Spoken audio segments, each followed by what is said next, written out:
अस्सलाम वालेकुम फ्रेंड्स, मैं हूं आपका दोस्त Qasim. Ariba lab care team में खुश आमदीद। फ्रेंड्स, उम्मीद है कि आप सब लोग खैरियत से होंगे और अल्लाह पाक से दुआ है कि अल्लाह पाक आपको हमेशा खैर आफियत से रखे। फ्रेंड्स, आज हम जिस मेडिसिन की बात करने वाले हैं वो है हाइड्रेस्टिस। बहुत ही ज़बरदस्त, बहुत ही इफ़ेक्टिव मेडिसिन है। आप इसको एज आ एंटीबायोटिक इस्तेमाल कर सकते हैं। बहुत अच्छे रिजल्ट देने वाली मेडिसिन है। तो आज की वीडियो बहुत इन्फॉर्मेटिव होने वाली है। आप लोगों से गुजारिश है वीडियो को एंड तक ज़रूर देखिएगा, स्किप मत कीजिएगा। नए आने वाले दोस्तों से गुजारिश है जिन्होंने अभी तक चैनल को सब्सक्राइब नहीं किया है वो चैनल को सब्सक्राइब कर लें और बेल आइकन को ज़रूर प्रेस कर लें ताकि मेरी आने वाली मज़ीद वीडियोस की नोटिफिकेशन आपको बर वक्त मिलते रहें और आपके नॉलेज में इजाफा होता रहे। तो चलिए शुरू करते हैं। फ्रेंड्स, हाइड्रेस्टिस जो है बहुत ही ज़बरदस्त और बहुत ही इफ़ेक्टिव मेडिसिन है। इसका इस्तेमाल जो है एज आ एंटीबायोटिक भी किया जा सकता है। मसलन जिस तरह से एलोपैथिक के अंदर एंटीबायोटिक होती है, आप उसको इस्तेमाल करते हैं किसी फीवर आने की कंडीशन में, पस पड़ जाने की कंडीशन में, कहीं ज़ख़म हो जाए, कहीं घाव हो जाए उस कंडीशन में, या एक्ने दाने वगैरह पिंपल्स वगैरह हो जाते हैं उस कंडीशन में आप एलोपैथिक का इस्तेमाल करते हैं। या आपका जो मेटाबॉलिज्म डिस्टर्ब होता है, वायरल इन्फेक्शन हो जाता है, आपका पेट ख़राब होता है, मोशन लग जाते हैं, तो उस कंडीशन में आप जब एंटीबायोटिक का इस्तेमाल करते हैं, आपको बुखार में इस्तेमाल करते हैं, एलोपैथिक एंटीबायोटिक का यूज़ करते हैं। तो एलोपैथिक एंटीबायोटिक के कुछ साइड इफ़ेक्ट्स भी होते हैं जो आज नहीं कल नहीं परसों ज़रूर ज़ाहिर होते हैं। इससे कुछ ना कुछ नुकसान होते हैं। आपके जिस्म के अंदर ये खुश्की पैदा करती है और आपकी बॉडी के अंदर से पानी को ख़त्म करती है, आपको मज़ीद बीमारियों का शिकार करती है, आपके मैदे के अंदर गर्मी करती है, तो आप बहुत सारी बीमारियां आपको होने लग जाती हैं। तो एलोपैथिक एंटीबायोटिक के साइड इफ़ेक्ट्स होते हैं। लेकिन मैं आपको जो आज होम्योपैथिक मेडिसिन बता रहा हूँ हाइड्रेस्टिस, आप इसको इस्तेमाल करेंगे तो इससे कोई साइड इफ़ेक्ट नहीं है। आप इसको एज आ एंटीबायोटिक इस्तेमाल करें, बहुत अच्छे रिजल्ट देती है फ्रेंड्स हाइड्रेस्टिस जो है। फ्रेंड्स, बात करते हैं कि हाइड्रेस्टिस जो है किस किस बीमारी में आपको ये फ़ायदा देती है। फ्रेंड्स, अगर आपके चेहरे पे कहीं दाने निकलते हैं, उन दानों में अगर पस पड़ जाए, मतलब आपके पिंपल्स हैं, एक्ने हैं, उसके अंदर पस पड़ता है, या आपके पूरे जिस्म पे कहीं भी दाने निकल आते हैं, फोड़े निकल आते हैं, उसमें पस पड़ जाता है, येलो जैसा पस निकलने लगता है, उस पर तकलीफ़ भी होती है, तो उस कंडीशन में आप इसका इस्तेमाल कर सकते हैं हाइड्रेस्टिस का।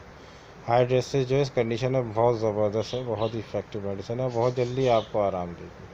फ्रेंड्स, अगर आपका मेटाबॉलिज्म डिस्टर्ब होता है किसी भी वजह से, आपका पेट ख़राब हो जाता है, आपको मोशन लग जाते हैं, वायरल इन्फेक्शन हो जाता है किसी किस्म का, आप उस कंडीशन में भी इसको इस्तेमाल कर सकते हैं। उससे भी ये बहुत अच्छे रिजल्ट देने वाली मेडिसिन है हाइड्रेस्टिस।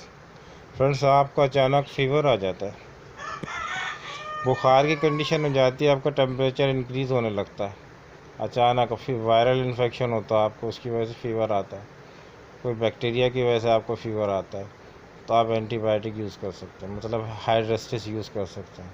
हाइड्रेस्टिस इस्तेमाल करेंगे तो इंशाल्लाह आपको जो बॉडी का टेम्परेचर है बहुत जल्दी कम हो जाएगा। फ्रेंड्स, आपके पेट में किसी किस्म की तकलीफ़ हो जाए तो आप उस कंडीशन में इस्तेमाल कर सकते हैं। फ्रेंड्स, आपके कहीं जिस्म में ज़ख़म है जो ठीक नहीं हो रहा है, उस कंडीशन में भी आप इसका हाइड्रेस्टिस का इस्तेमाल कर सकते हैं। आपकी पूरी बॉडी में कहीं भी इन्फेक्शन होता है, आपके पेट में इन्फेक्शन हो रहा है, आपकी किडनी में कहीं इन्फेक्शन हो रहा है, आपके अंदरून यानी कि इंटरनल पार्ट्स के अंदर कहीं भी इन्फेक्शन हो रहा है, जिस आपको तकलीफ़ हो रही है, या कहीं भी आपका इन्फेक्शन हो जाता है, अंदरूनी घाव हो जाता है, ज़ख़म हो जाता है, आंतों के अंदर, मैदे के अंदर, कहीं भी आपके इन्फेक्शन अगर होने लग जाता है, तो उस कंडीशन में भी जो है हाइड्रेस्टिस का आप इस्तेमाल कर सकते हैं। फ्रेंड्स, हाइड्रेस्टिस जो है वो कैंसर में भी इस्तेमाल हो सकती है, इसमें भी बहुत फ़ायदा देती है। तो बहुत सारी बीमारियों में इसका इस्तेमाल किया जा सकता है। हाइड्रेस्टिस को आप अगर समझेंगे तो उसकी वीडियो जब बहुत लंबी बनानी पड़ जाएगी। मैं इंशाल्लाह किसी और दिन हाइड्रेस्टिस के हवाले से लॉन्ग टाइम वीडियो बनाऊंगा, जिसमें आपको मैं तमाम सिम्टम्स बताऊंगा और तमाम बीमारियों में बताऊंगा कि किस किस बीमारी में आप हाइड्रेस्टिस को इस्तेमाल कर सकते हैं। तो बात करते हैं कि आपने किस पोटेंसी में हाइड्रेस्टिस को इस्तेमाल करना है। फ्रेंड्स, हाइड्रेस्टिस आपने मदर टिंचर फार्म में यूज़ करनी है, सुबह और शाम, दिन में 2 मरतबा इस्तेमाल करें। 10 कतरे लें हाइड्रेस्टिस के और आधे कप पानी में इस्तेमाल करें, दिन में 2 मरतबा इस्तेमाल करें, आपको बहुत अच्छे रिज़ल्ट देखने को मिलेंगे। आपको बुखार हो, आपके पिंपल्स हो जाए, आपके पेट में तकलीफ़ हो जाए, आपको मोशन लग जाए, या किसी किस्म का भी आपको वायरल इन्फेक्शन हो जाए, या इंटरनल बॉडी में आपके पार्ट्स में कहीं भी इन्फेक्शन हो जाता है, या आपको कहीं भी ज़ख़म हो जाते हैं, इस कंडीशन में आप इसको इस्तेमाल करें आधे कप पानी में 10 कतरे मदर रिंग के फार्म में यूज़ करें, इंशाल्लाह आपको बहुत जल्दी आराम देखने को मिलेगा। फ्रेंड्स, आप कोई भी मेडिसिन इस्तेमाल करते हैं तो कोशिश करें अपने करीबी होम्योपैथिक डॉक्टर से ज़रूर कंसल्ट कर लें। कौन सी मेडिसिन आपके लिए ज़्यादा बेहतर है, डॉक्टर आपकी मेडिकल कंडीशन को देखते हुए जो मेडिसिन प्रिस्क्राइब करेंगे वो आपके लिए ज़्यादा बेहतर होगी। हमारा काम सिर्फ मेडिसिन की इन्फॉर्मेशन देना, न कि दवाइयों का इस्तेमाल करवाना। फ्रेंड्स, उम्मीद है कि आपको वीडियो अच्छी लगी होगी। वीडियो अच्छी लगी हो तो लाइक करें, शेयर करें, सब्सक्राइब करें और बेल आइकन को ज़रूर प्रेस करें। फ्रेंड्स, मिलते हैं अगली वीडियो में किसी नए टॉपिक के साथ। तो हम अपने भाई को ज़रूर याद रखिएगा। अल्लाह हाफिज़।